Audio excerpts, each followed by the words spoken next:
Well, Rod McKenzie is a Managing Director of Policy and Public Affairs at the Road Haulage Association. Rod, thanks for joining us.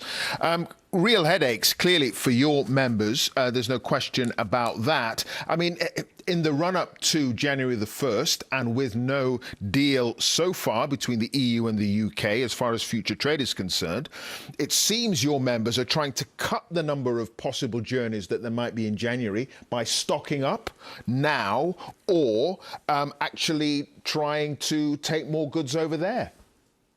Hello, Clive. Yeah, clearly what businesses do faced with a crisis, and this is a crisis, is to do the best possible contingency they can. So what we're seeing at the moment is a lot of businesses, for example, supermarkets, stocking up on things that are not perishable, that they can store for a long time. And part of the reason for that, of course, is to avoid paying tariffs on those products if there is a no deal.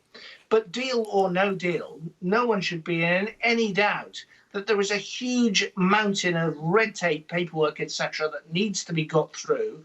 And if you make one mistake, theoretically, you could be stopped before the border and held up. And clearly, if you're in a queue, that's going to make the queue even more problematic.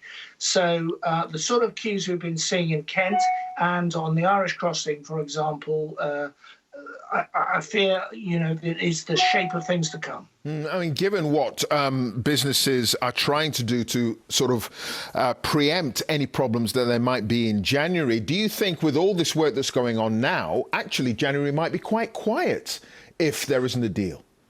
Well, the beginning of January is traditionally quite quiet in haulage. It sort of picks up in mid-January, and that's because most of the things that we need and want have already been delivered for Christmas, for obvious reasons.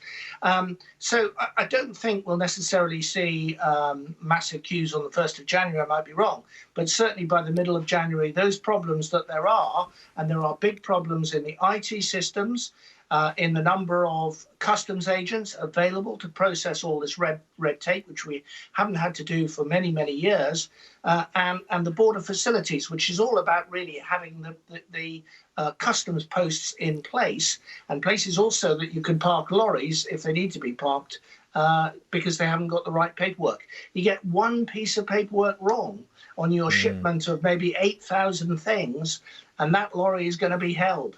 Yeah, I mean, do you think, Rod, that there could be a move towards other avenues for trying to get across the channel, leaving some of the traditional ports that perhaps are going to just become choked and clogged? Well, the thing about the short straits over Calais is it is, as the name suggests, the shortest route across, and it's very quick. And in a supply chain world where we depend on just-in-time, very rapid deliveries, that is a very attractive proposition. So the other ports, good though they are, you basically have to spend much longer travelling on a boat. And that's going to be a problem. Also, they simply don't have the capacity that Dover has to process, 10,000 lorries a day. Well, none of the other ports, good though they are, can get anywhere close to that. And we're seeing the pressure on ports now with containers, as we know, stacked up in places like Felixstowe on the dockside there. And the normal flow of ships from the Far East, again, is quite disrupted, and we've also talked in your report about the Irish question, which is a massive problem with the TSS system, which is the sort of IT system, the processing system, really not fit for purpose at the moment, like so much else. Sure. Okay, Rod, many thanks for that. Rod McKenzie there of the Road Haulage Association. Many thanks.